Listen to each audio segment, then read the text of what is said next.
আজ স্কুলে খুব এনজয় করলাম রে। তাই তো আজ খুব এনজয় হলো রাজ। চ আজকে সারতে পার দেবো।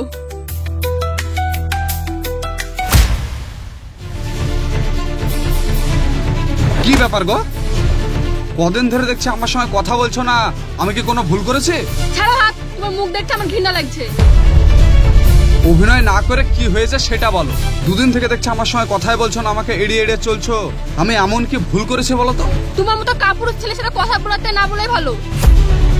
কেন? আজ 5 বছর হয়ে গেল তোমার আমার ভালোবাসা, আজ পর্যন্ত তুমি আমার বাবাকে বলতে পারলে না বিয়ের কথা। ছি! আরে আমি তো গিয়েছিলাম তোমাদের বাড়িতে আমাদের বিয়ের কথা বলতে তোমার বাবাকে। হ্যাঁ গিয়েছিল তো, গেটের সামনে থেকে লাজ গুটে পালিয়ে এসছো। তোমার আব্বার চোখ দেখলে আমার খুব ভয় লাগে জানো, এর জন্য ভয় বলতে পারি না। আমাকে আর 2 মাস সময় দাও, আমি তোমায় কথা দিচ্ছি এবার আমি বলে ছাড়বো। এটা কান ধরে বলো। তোমাকে আর বলতে হবে না, আমার বাবা বিয়ে ঠিক করে ফেলেছে অন্য ছেলের সাথে। কেন? তুমি আমাদের দুজনের ভালোবাসার কথা তোমার আব্বাকে বলোনি? হ্যাঁ বলেছিলাম তোমার আমার ভালোবাসার কথা, বাবা শুনেনি। ঠিক আছে, আমি কালকেই যাব আমাদের বিয়ের কথা বলতে তোমার আব্বার কাছে। সত্যি তুমি আমার বাবাকে বিয়ের কথা বলতে দেবা? ভয় করে যে কর্তা, কর্তা বলেন ওইখানেই তো ভূত। এবার আর ভূত দেখে ভয় করলে হবে না, ওজা হয়ে ভূত ছাড়াতে হবে। যাও তুমি। ঠিক আছে।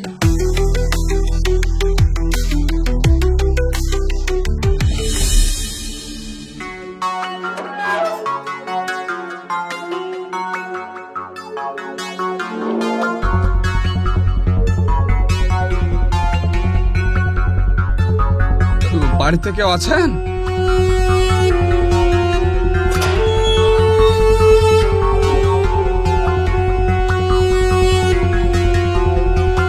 বাপকে গো তুমি? বলছিলাম এটা কে? আব্বা আফজাল চাচার বাড়ি নাকি? হ্যাঁ হ্যাঁ আমি আফজাল, বলো কি বলছো? আমি শুনেছি আপনি খুব ভালো লোক, আপনি মানুষের হেল্প করেন। তো আমি খুব বিপদের মধ্যে পড়েছি, আপনি কি আমাকে একটু হেল্প করবেন? কোন বিপদগামী মানুষ বিপদে পড়লে প্রত্যেক মানুষকে তার পাশে দাঁড়ানো দরকার। বলো তোমার কি বিপদ হয়েছে? সত্যি আপনি আমাকে বিপদ থেকে উদ্ধার করবেন তো? হ্যাঁ হ্যাঁ বলো তোমার কি বিপদ হয়েছে? আমার খুব ভয় লাগছে তো। আরে তুমি আমার ছেলের মতো, বলো তোমার কি বিপদ হয়েছে? আপনার মেয়েকে আমি খুব ভালোবাসি, আপনার মেয়ে আমাকে খুব ভালোবাসে, আপনার মেয়ে আমাকে বিয়ে করতে চায়, আপনার মেয়েকে আমি বিয়ে করতে চাই, আমাদের দুজনের বিয়ে দিয়ে দেন। এই শাইনা বাইরে আয় তো। হ্যাঁ বাবা বলো। এই ছেলেটাকে চিনতে পারছিস? হ্যাঁ বাবা ওকে আমি চিনি, সেদিন তো তোমাকে ওর কথাই বললাম। এই ছেলে তোমার বাড়ি কোথায়? পাশের গ্রামে। তোমার বাপের নাম কি? মজিদ শেখ। তোমার সাহস দেখা তো আমি অবাক হয়ে যাচ্ছি। আমার বাড়িতে এসে আমার সামনে আমার মেয়েকে বিয়ে করার কথা বলছো? আমি প্রত্যেক দিনে আপনার বাড়িতে আসি, কিন্তু ভয়ে বাড়িতে ঢুকতে পারি না, গেট থেকেই ঘুরে যায়। চুপ করো, আর একটা কথা বলবা না। আর একটা কথা যদি আমার সামনে বলেছো, তোমার এই মুন্ডু কেটে আমার গেটের সামনে ঝুলে রাখবো। বাবা পুরো কথাটা শুনো। ওই চুপ কর তুই। 2 দিন বাদে তোর বিয়া, আর এই ছেলের সাথে তুই বিয়ে করবো বলছিস? আমি তোর যেখানে বিয়ে ঠিক করেছি সেখানেই তোর বিয়ে হবে। আর এই ছেলে এখনো তুমি এখানে দাঁড়িয়ে যাও, তোরা আমার বাড়ি থেকে। শোন শাইনা, এরপরে যদি এই ছেলের সাথে তুই মিলামেশা করিস তোকে আমি ঘরে তালা বন্দি করে রেখে দেবো। যা ঘরে যা।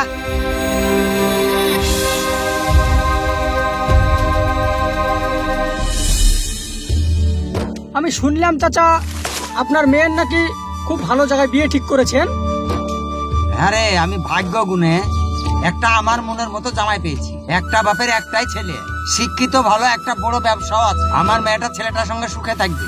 আচ্ছা আপনি যে আপনার এইভাবে মেয়ের বিয়ে ঠিক করেছেন, আপনার মেয়ের এই বিয়েতে মতামত আছে কিনা আপনি জিজ্ঞাসা করেছেন? এখন তো আমার প্রেম ভালোবাসার যুগ, ওই জন্য বলছিলাম। আরে যে ছেলেটা আমার মেয়েকে ভালোবাসে সেই ছেলেটা আমার বাড়িতে এসেছিল, ওকে আমি সাফ সাফ বলে দিয়েছি আমি তোমার সঙ্গে আমার মেয়ের বিয়ে দেবো না। কিন্তু চাচা আমার মনে হয় আপনার মেয়ে যে ছেলেটাকে ভালোবাসে সেই ছেলেটার সঙ্গে বিয়ে দিলে আপনার মেয়ে সুখে থাকবে। ওরা যেহেতু দুজনকে ভালোবাসে। আরে তুই জানিস না ওই ছেলেটার চরিত্র ভালো না, আমি খোঁজ নিয়ে দেখেছি। ছেলেটা বিভিন্ন ধরনের নেশা করে। শুনেন, এই যুগে কে নেশা করে না? 100% ছেলের মধ্যে 90% ছেলেই নেশা করে, কেউ ওপেনে কেউ আবার গোপনে। ওই যে আপনি যে ছেলের সঙ্গে বিয়ে ঠিক করেছেন সে যে নেশা করে না, আপনি কোনো গ্যারান্টি দিতে পারবেন? ওই ছেলেটার হয়ে কি তুই ঘটকতালি করতে এসছিস? না না চাচা, আমি এমনি বললাম, কি দরকার পরের ছেলের ঘটকতালি করার। আমার ধরে জান থাকতে ওই ছেলের সঙ্গে আমি বিয়ে দিব না। আপনার মেয়ে আপনার যেটা ভালো মনে হয় সেটাই করবেন। হ্যাঁ ঠিক বলেছিস।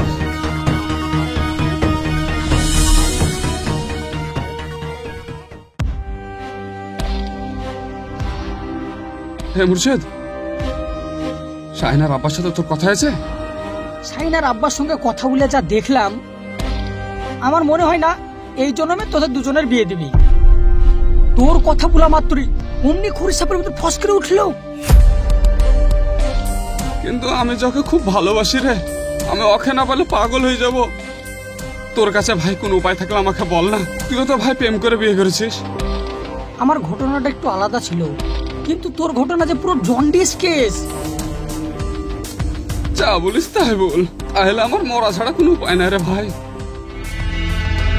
বন্ধু, এই মুর্শিদ বেঁচে থাকতে তোকে কখনো মরতে দিবে না।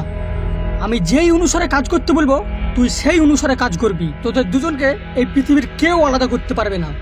তাহলে বল কি করতে হবে? শুন, বল।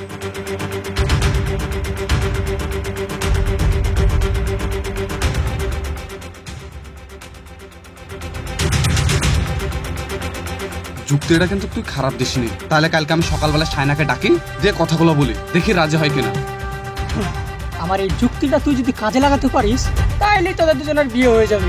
বর্তমান যুগে যেটা চলছে সেটা আমায় করতে হবে, তাছাড়া উপায় আমি দেখতে পাচ্ছি না। হ্যাঁ একদম ঠিক আছে, থাক তাইলে। যুক্তিটা কাজে লাগাবে কিন্তু।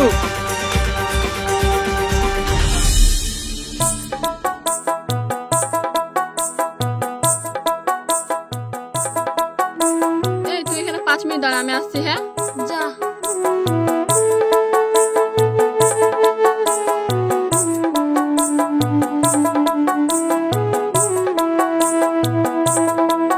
বলো, কি রচনা শোনার জন্য ওকে ডাকলা? আরে তুমি এত রাগ করছো কেন গো? আগে শান্ত হও, এখানে বসো, বসো আরাম করে। হ্যাঁ, মাথা ঠান্ডা করো। তুমি আর কি বলবে? তোমার ক্ষমতা আমার দেখা হয়ে গেছে। তুমি আমার বাবাকে রাজি করতে পারলে না। তুমি কোন ধরনের পুরুষ? এতদিন আমি পুরুষ ছিলাম না, এখন আমার শরীরে পুরুষের ক্ষমতা চলে এসছে। হাফ প্যান্টে গুরু, ফুল প্যান্টে মহাগুরু, আর থার্ড প্যান্টে মহাপুরুষের গুরু। আমি এমন একটা আইডিয়া বার করেছি না, যে তোমার 14 গোষ্ঠী এসে আমাদের দুজনের বিয়ে দিয়ে দিবে। তুমি রাজি আছো কি? তুমি তো আমার বাবাকে রাজি করতে পারলে না, আর আমার 14 গোষ্ঠী আছে তোমার সাথে বিয়ে দিবে? দিবে দিবে। তোমার আব্বুর মতন ভূতকে কাবু করার মন্ত্র আমি জেনে গেছি। আচ্ছা, তোমার কি মাথা খারাপ হয়ে গেছে? তুমি যা বলতে চাইছো ভালো করে বলো তো। কই রে, আর কতক্ষণ? মা বকবে, তাড়াতাড়ি আয়। এই ছোট চুপ কর। এই তো আসা 1 মিনিট হলো, এর মধ্যে বাড়ি যাওয়ার আঁকাবাকি লেগে গেল। শোনো, তুমি যদি আমাকে সত্যি সত্যি বিয়ে করতে চাও তো আগামীকাল স্কুল যাওয়ার বাহানায় বাস স্ট্যান্ডে দাঁড়িয়ে থাকবা। আমি যা বলবো তুমি শুধু তাই শুনবা। রাজি আছো? ঠিক আছে, আমি তাই করব। এখানে আমার বেশিক্ষণ দাঁড়িয়ে যাবে না, কেউ যদি দেখে না খারাপ ভাববে। ঠিক আছে, আমি আসছি।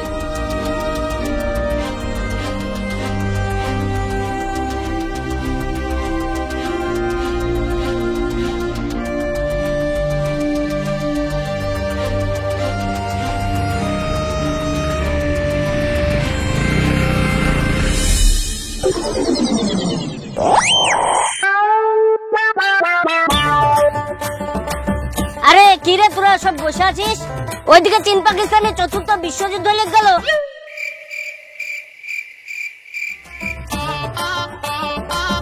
কি ব্যাপার, তোরা এভাবে তাকাইছিস কেন? কিছু বলছিস না? আরে এ তো চীন পাকিস্তানের যুদ্ধ মাঝে মধ্যে লেগেই থাকে। যখন লেগে থাকে তখন 1 মাস টিভি চালানোই যায় না।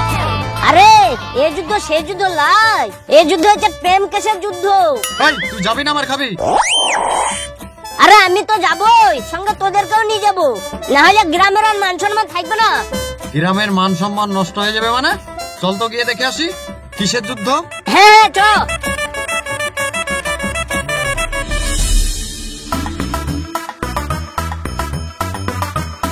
কিরে সব কোথায় যাচ্ছিস? আমরা সবাই মাঠে দিছি, মাঠে লাভকেশের যুদ্ধ চলছে, তাই আটকাতে দিছি। তুই যাবি? হ্যাঁ যাবো। যাস তো, আয়। চল তাড়াতাড়ি চল।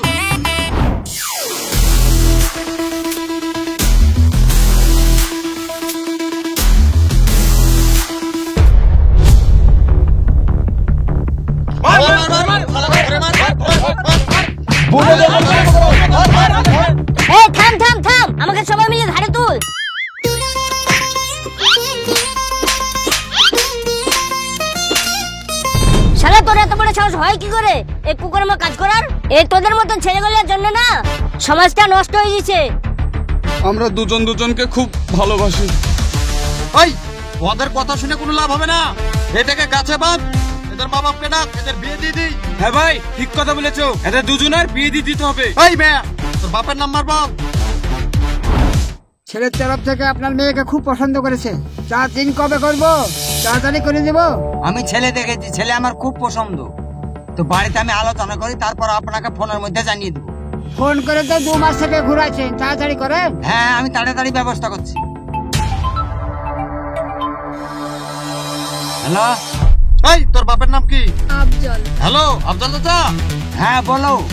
এ ভাই, আমাদের ভুল হয়ে গেছে, ছেড়ে দাও না। আপনার মেয়েকে আর একটা ছেলেকে এই মুন্ডলপাড়ার রাস্তায় ধরেছি, আপনারা আসেন তাড়াতাড়ি, ওদের দুজনের বিয়ে দিব।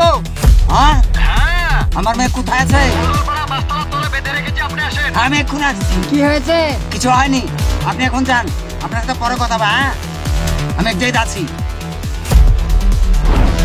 এই তাহলে তোরা এই দুজনকে গাছে বাঁধ, আমি তাহলে কাজী সাহেবকে ডেকে নিয়ে আসি। হ্যাঁ তাই কর। ঠিক আছে, এই লে গামছা লে।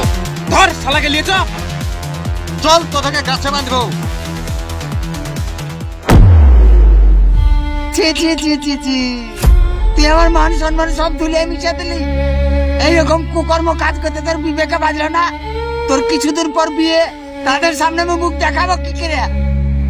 দেখেন চাচা, ফালতু মাথা গরম করে কোনো লাভ নাই। আপনার মেয়ের এই ঘটনা শোনার পর ছেলের পক্ষ থেকে আর বিয়ে করবে না। আপনি এক কাজ করেন, এই ছেলের সঙ্গে আপনার মেয়ের বিয়েটা দিয়ে দিন। কি বলো তোমরা, তাই না?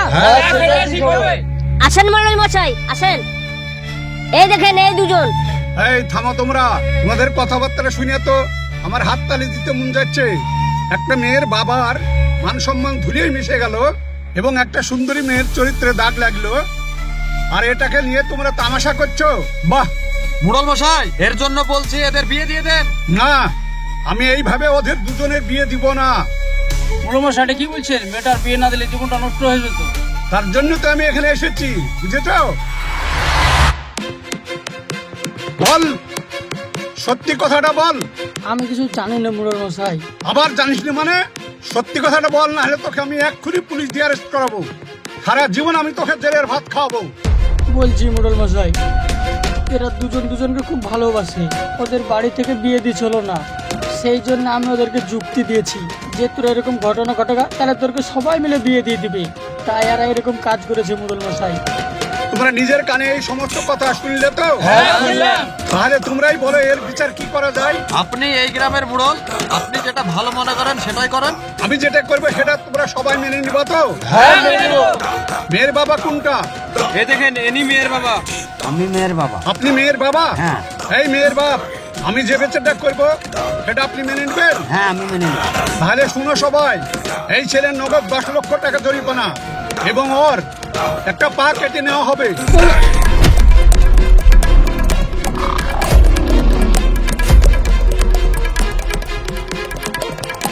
মুড়ল মশাই, এই ধরনের বিচার তো আমি কোনোদিন দেখিনি। সামান্য এইটুক ভুলের জন্য এত বড় শাস্তি?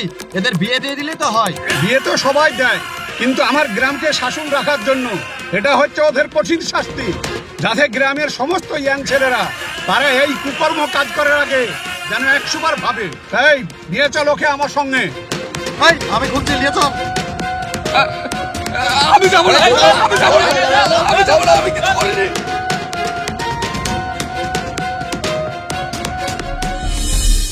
বর্তমান সময়ে এই ধরনের ঘটনা কিন্তু আপনারা আশেপাশে অনেকেই দেখতে পাচ্ছেন।